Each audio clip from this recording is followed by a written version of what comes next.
The Untouchables. Who were they and why they became untouchables? By Babasaheb Ambedkar. Chapter 5, Part 12, 4.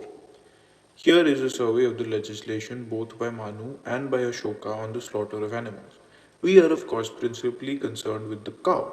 By examining the legislation of Ashoka, the question is, did he prohibit the killing of the cow? On this issue, there seems to be a difference of opinion. Professor Winston Smith is of the opinion that Ashoka did not prohibit the killing of the cow.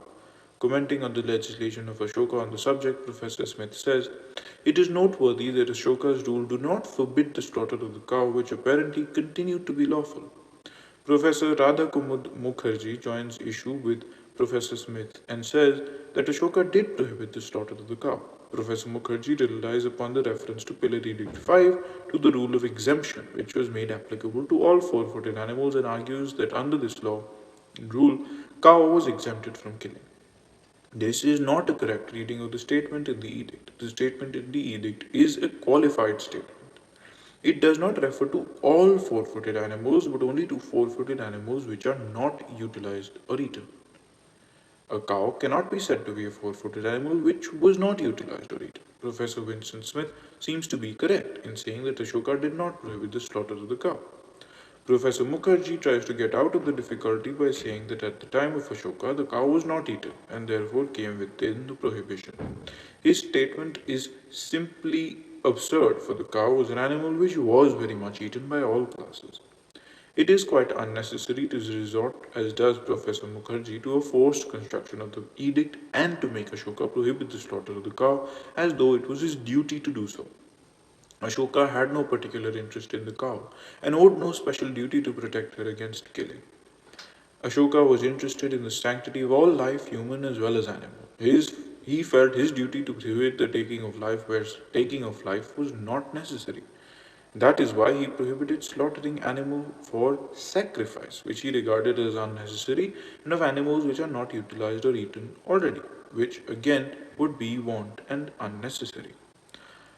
Then he did not prohibit the slaughter of the cow in species may well be taken as a fact which, for having regard to the Buddhist attitude in the matter, cannot be used against Ashoka as a ground for casting blame. Coming to Manu, there is no doubt that he did too not prohibit the slaughter of the cow. On the other hand, he made the eating of cow's flesh on certain occasions obligatory. Why then did the Brahmins give up beef eating? There appears to be no apparent reason for this departure on their part, but there must be some reason behind it. The reason I like to suggest is that it was due to their desire to imitate the Brahmins that the non Brahmins gave up beef eating. This may be a novel theory, but it is not an impossible theory. As the French author Gabriel Tarde has explained, that culture within a society spreads by imitation of the ways and manners of the superior classes by the inferior classes. This imitation is so regular in its flow that its working is as mechanical as the working of a natural law. Gabriel Tarde speaks of the laws of imitation. One of these laws is that the lower classes always imitate the higher classes. This is a matter of such common knowledge that hardly any individual can be found to question its validity.